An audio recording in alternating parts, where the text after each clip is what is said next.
TV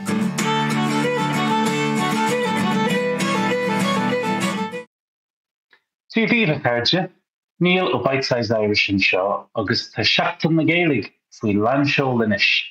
We're in the middle of Seachtain na Gaeilge, so I have here with me a very special guest, specialta, Orlaith Nic Ghearailt o Conradh na Gaeilge. Orla, good to see tattoo. Niall. It's great to be with you on the podcast today. Great. So we're going to talk about Seachtain na Gaeilge in a wee moment, but what about yourself? What's your background and how did you get involved with the Irish language? So I was lucky enough to have a bit of Gaeilge at home. I'm from Tipperary, so not a Gaeltacht area or not a native speaker, but I was lucky enough that we had some Gaeilge Sáile.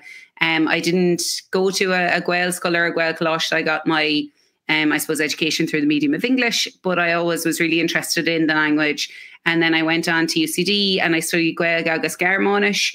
And Istoka, I suppose I fell in love with the language there a bit as well and got involved with different community groups and did a master's then in Scríomh agus Cumarsáid na Gaeilge.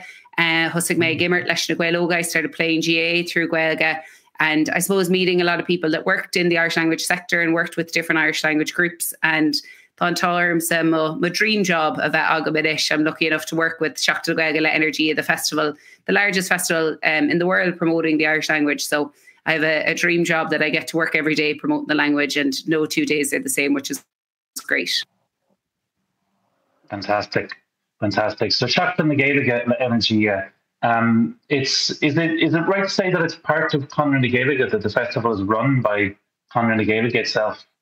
Yeah, so Conradh na Gaeilge would have started the festival in 1902 and have been running the festival. It actually started off with a campaign for a Lá Saoire Buinc to get a bank holiday in Ireland for the St. Patrick's Day celebrations.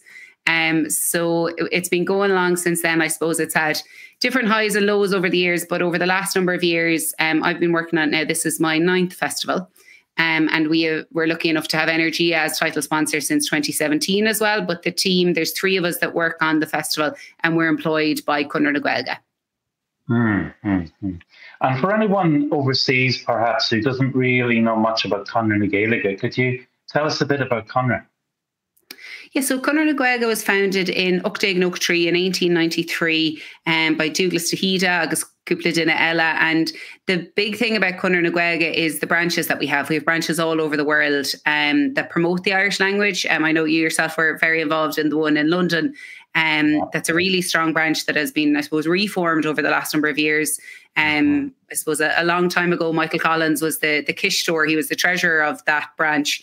But it's those community grassroots groups that organise things for Conradh na Gaeilge. We had our Ordesh, our big annual conference at the weekend with people from branches all over the country and all over the world. We had Cúpla Rún, a couple of our Rún came from Germany, and there was people over from the Crave of Frankfurt. And it's great to see, I suppose, lots of international groups with the Irish diaspora, I suppose, always spreading around the world, to see those groups taking part. And it's the community groups all over Ireland as well that promote the Irish language. And for Seachtain na Gaeilge, we're lucky enough that they're the groups who organise the vast majority of events. As I said, there's 3 of us on the team, but when you think that nearly 1 million people take part in the festival, there's only so much 3 people can do. So usually we kind of focus on the promotion, kind of national campaigns or international campaigns, but it's the community groups themselves who are at the heart of the festival and who are probably organising the events that people are lucky enough to go to.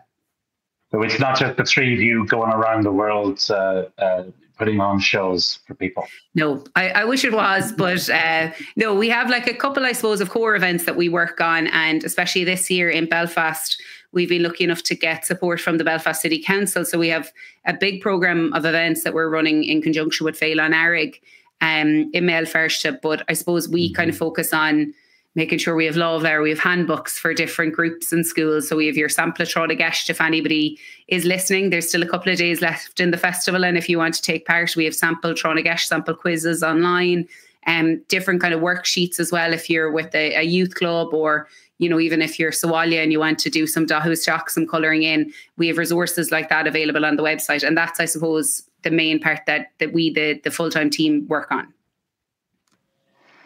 Fantastic. We'll come back to that in a moment. But Conradh Nic Ghearailt, as you said, was founded in 1893, was it? Yes. And Douglas Ghearailt, or in English called Douglas Hyde, of course, he'd later become first president of Ireland. So these are really big names involved. And of course, you mentioned Michael Collins and lots of the other political leaders 100 or more years ago were definitely involved with Conradh Nic Ghearailt and with Ivrishay Shridairacher on Harcourt Street there in Dublin. But the festival started in 1902. So at that point, can I ask you, was it a Seachtain? Because I always say to people, is she in Seachtain is Fridge, civilian, because the Seachtain the Gaeilge runs from the 1st of March to the 17th. So I'm guessing it was a week at first. It actually started off with as a day, and it was kind of one celebration, I suppose, grew in then to the week. And yeah, you're correct. We're Seach Day, we're 17 days to Gaeilge at the moment, but I suppose it's such a recognised term and brand is why we keep the Seachtain name. But I suppose the aim with the festival as well is, even though it's the 17 days that we especially celebrate the language for, that we want people who are maybe enticed to go to their first event during the festival or to organise their first event during the festival, go will deishiku that they have the chance to use Nismo Gaeilge le Linn bliana, and it's something that people can follow on from. I suppose to take the saying of a dog isn't just for Christmas, Gaeilge isn't just for Seachtain Gaeilge Liturgy, it's there for the whole year. And hopefully if somebody gets the courage to go to an event during the festival, that they'll keep going and that they'll find other events then throughout the year. Yes, because obviously for Irish language organisations and communities, it's a big festival. There's a lot going on. But what we do see a lot is other groups and communities and organisations trying it out during Seachtain na Gaeilge. So as professional Gaeilgeoirí, we would be dealing with people like that who would like to run a special event for the first time at Gaeilge. And again, the hope is that they'd see that it's fun and enjoyable and that it's possible to keep the likes of that going throughout the year. Absolutely. And we see it, and especially we do a lot of work at the moment with new communities who have moved to Ireland, and a lot of them are trying out the Irish language for the first time, or we might have special kind of rangna blasha kind of to give people a sample of the Irish language, and that people are kind of drawn in for those, or maybe you go to a Gaeilge or you do some Dowser and Shano, some Irish dancing, and then that you're enticed into it. So it is a great way to kind of get people kind of started off on their language journey. Fantastic. So can you tell us about some of the events taking place this year? Are there any notable ones that stand out to you? Yes, we have lots of great ones.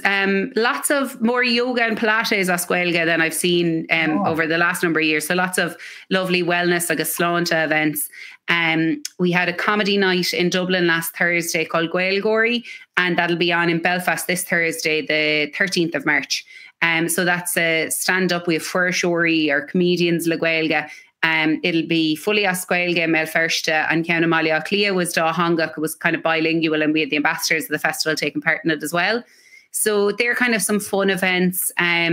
We also on Thursday will have Lána Technoliachta, which is translates as Technology Day, but it's a day that we have to kind of celebrate the Irish language and technology online. So maybe for anybody who's listening and you're thinking, I'd love to use more Irish, but maybe I'm somewhere, in a different country, or I'm somewhere in Ireland that doesn't have access to a lot of community events. There are online ways that you can use more Gaeilge. So Facebook, WhatsApp, Gmail, even TikTok, they're all available as Gaeilge. So you can use more, I suppose, technology online, and that's what we'll be celebrating. We'll have a special event in TikTok offices with over 80 students on Thursday. But for anybody listening who might be interested, what I always say is, if you're going into your Gmail account, you know where you're going to write your message, you know where all the buttons are, you're fairly familiar with it at this stage. But if you change your Gmail to Gaeilge, you'll start to learn, the different words for your buscas shock is your inbox. And it's familiarizing yourself with that, and in I suppose a safe environment too, that where the most of the buttons are, what pretty much all of them mean, the sign for settings, but you'll see Sucraha, but you'll know the icon. So it's a nice way to introduce more Gaeilge into your life, especially if you're someone who maybe can't access as many events. It's a lovely start. Yeah, I definitely agree. And it was sort of a big moment in my life when I changed all my settings to my Sucraha to everything else Gaeilge. And sometimes if I booked a taxi or something, the taxi driver is asking me, "Oh, this is different. This is," so that can start a wee conversation too. And I normally advise people, if you're interested in that it's a great way to kind of flood the system with more Gaeilge. But make sure in case you do get stuck, or if you're just a learner and you're kind of a bit nervous about it, how to go back to your Sucraha and change the language settings again, just in case you need to flip back to English at some point. But the more you it's a nice simple process that you can change over and back, it is, which is great. So you can even try it out for the festival or for the end of the festival, and then you can always go back to it if you need to. But some people will find that you'll be able to keep going with it. Good. And you mentioned, of course, the ambassadors. So every year, Seachtain na Gaeilge has 3 ambassadors who are doing lots of public events for you. So who are this year's ambassadors? This year we're lucky enough to have Tror Ambassador Úntacha. We have Julie J. She is a comedian. There are 3 ambassadors actually this year are comedians. We've gone with the theme Funny Focal. So for people to use the funny Irish words that they have. So Julie J is a comedian and she's living in the West Kerry Gaeltacht. So she is raising her family through Irish, which is, I suppose, a really important insight for people to have too. And what we usually do with the ambassadors is we try to pick people who have different levels of Irish, who can entice different people. So Julie is living in a Gaeltacht and speaks Irish at home. Then we have Michael Fry, who has some Gaeilge. He's from Conradh na Mí, he's from Meath. And has been involved with some Irish language campaigns before. And then we have Shane Daniel Byrne, who is, I suppose, very interested in the Irish language and has a lot of Irish himself. So they both attempted some stand-up as Gaeilge last week, a bilingual stand-up. So that was really great. So we're really lucky to have the 3 ambassadors this year, and they all get on so well together. They, I suppose, know each other from the comedy circles, which is great. And Currency Deed Hain, Kinley Nera Suvness, they kind of make each other very comfortable when they're chatting about Gaeilge. So the Sulagum will Rudaigan and the Gachtina, that an ambassador is kind of there to support everybody on their different Irish language journeys as well, and to show that you can maybe only have a cúpla focal, but you can use those cúpla focal even if you go on stage, or if you're doing an interview, that you can throw in the cúpla focal and to use whatever Gaeilge you might have. Yeah, that's fantastic. Especially as a teacher, Orla, I've seen it a lot with people that people are nervous. Learning a language is hard, and people are nervous, a little bit shy about trying it out and worry they'll make a mistake. But the Seachtain na Gaeilge, it's clear that everybody's welcome, no matter what your level of Irish. Absolutely. And one of the messages, especially that Shane, I suppose, has been spreading as an ambassador this year, is it's okay to make mistakes. There's certainly a space for people who speak Irish, at a high level and who have everything grammatically correct. But Irish is a conversational language, it's a living language, I'm sure I've made lots of grammar mistakes already, as Béarla, for anybody who's listening to me whenever I do an interview. But it's to have that confidence to just try it. We all make mistakes. I'm lucky enough to work through the Irish language. I have lots of friends that I speak Gaeilge with, and I make mistakes all the time, and that's absolutely fine. I've never yet been corrected for a grammar mistake when I'm having a conversation with friends. And absolutely, there's a space for us all to be constantly improving our language skills. But it's really important for people taking the first step that it's okay to make mistakes. We all make mistakes. As Gaeilge, no as Béarla, Gacain law. Yeah, absolutely. And languages are skills. I think it's handy to compare them to a musical instrument or to learning cooking or even driving or something. Nobody started out perfect. Nobody started out wonderful at that. It's all part of there's a learning curve, I suppose. And with something like cooking or a musical instrument, if you start that, you're happy to splash around, play around and work things out. And it doesn't matter too much if you make a little mistake. So, and you see in other languages too, like if you have your sentence structure or if you have your basics, you can throw in that focal béarla if you need to, if you're having a conversation with people. And you see that with people speaking all different languages all over the world. So I think that's something maybe that's sometimes forgotten with Irish, that, people don't realize, if you're stuck on a word, just throw in the English word. It's a method of communication. And that's the basic thing that a language is. And it's really important to start off from there and absolutely learn the Irish word or whatever word it is that you haven't gotten. And there's some really great online resources now for, finding Irish language words and Irish language dictionaries online, but don't let it stop you from using the Gaeilge that you have. Yeah. I always think it was a great example a couple of years ago when Paul Mescal was interviewed at the Oscars, and he spoke really naturally. Of course, he's a confident fellow and he's an actor. He spoke really naturally in Irish, but I think he didn't have the word for director. So he just said director, and the sentence flowed, and he didn't stress about, I don't remember the word. He just went on with it. So if you're having a conversation, enjoy the conversation. Good bonus. Exactly. Good night. So, of course, we have people watching and listening in Orla from possibly around the world. So, of course, we've got a lot of events on in Ireland here, but are you aware of events happening in other parts of the world? Have we got branches of Conradh doing stuff in other parts too? All over the world. And one of our branches on Gaeilge Sourcen, the Irish language community in Paris, they always have a great host of events. Conradh na Gaeilge London. There's branches, I suppose, all over the world now. And there's also Circle Conradh, the conversation circles all over the world too. So there's been lots of events that have happened already during the festival, and some more that are still to come. And you can actually see all the events on peig.ie, peig.ie/SNAG. But I think the events that are to come in different countries all over the world, there's not a whole lot left, but you might be lucky enough that one or two in your cities are still happening. But there's always a chance with a week left in the festival, if you're interested, that there's the chance yourself to organise an event.